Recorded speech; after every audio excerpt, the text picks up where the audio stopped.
अच्छा, देखेंगे अष्टाध्यायी पुस्तक के लेखक,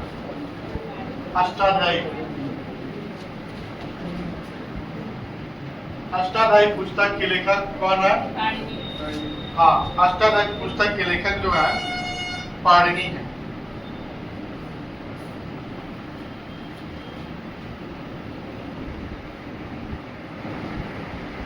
पाणिनि।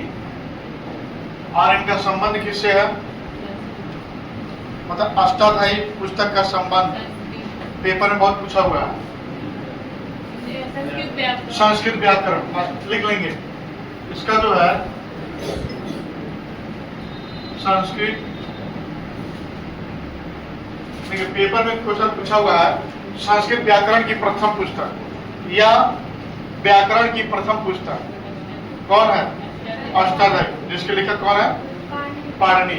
कौन है? पाणिनि।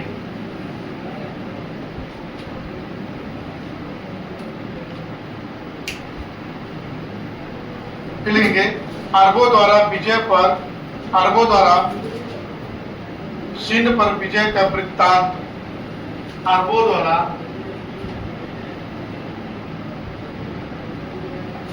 सिंध पर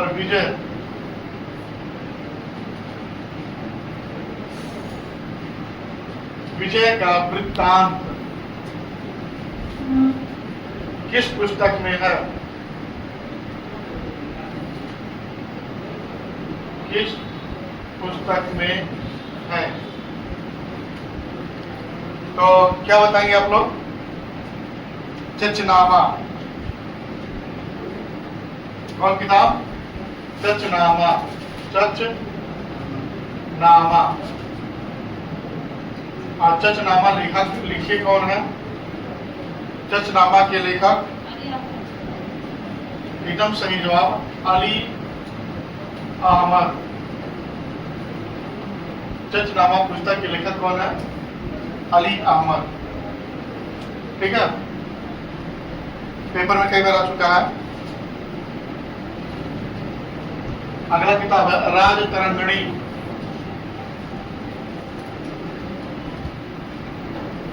राजतरंगिणी पुस्तक के लेखक कौन है? राजतरंगिणी।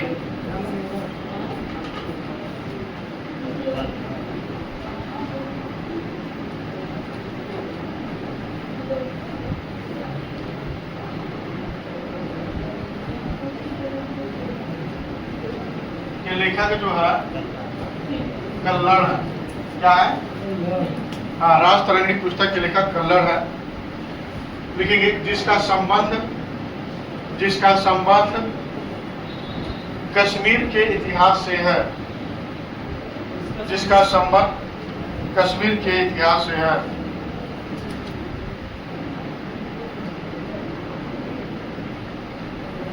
राजतरंगिणी का संबंध किससे है?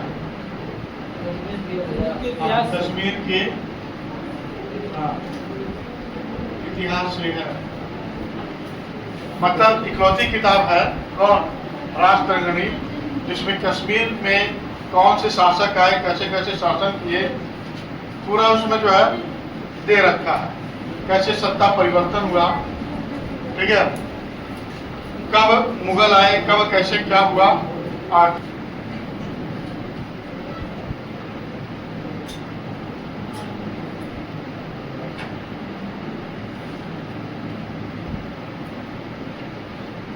अर्थशास्त्र के लेखक कौन है?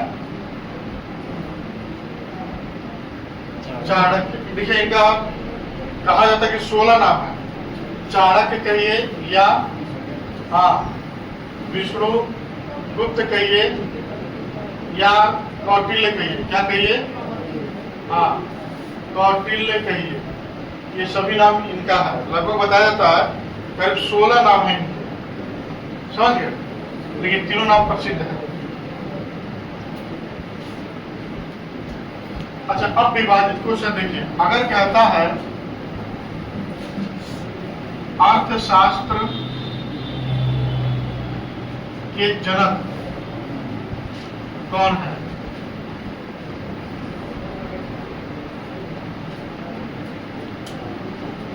अगर कौन है?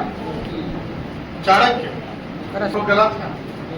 अर्थशास्त्र के जो जनक है वह एडम स्मिथ है। कौन है? Adam Smith. और आपको बता दें, सुनने में दोनों एक जैसा लगता है देखने में, लेकिन दोनों का ही आंसर क्या है? अलग अलग है। जो लोग नहीं जानते हैं बार बार क्वेश्चन गलती करके आते हैं और कहते हैं कि प्रश्न बहुत आसान आया था। ठीक है, दोनों का क्या है? फिर लिखेंगे जातक। एक किताब है जातक। जातक पुस्तक का संबंध किस धर्म से है? जातक पुस्तक का संबंध किस धर्म से है? बौद्ध धर्म से।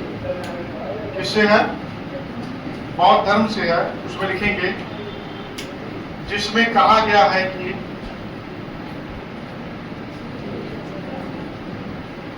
गौतम बुद्ध का पुनर्जन्म होगा। हाँ, इस किताब में लिखेंगे कहा गया है कि बुद्ध का पुनर्जन्म होगा। ठीक है, लिखेंगे जिसमें कहा गया है कि बुद्ध का क्या होगा? पुनर्जन्म होगा। बुद्ध का क्या होगा? पुनर्जन्म होगा।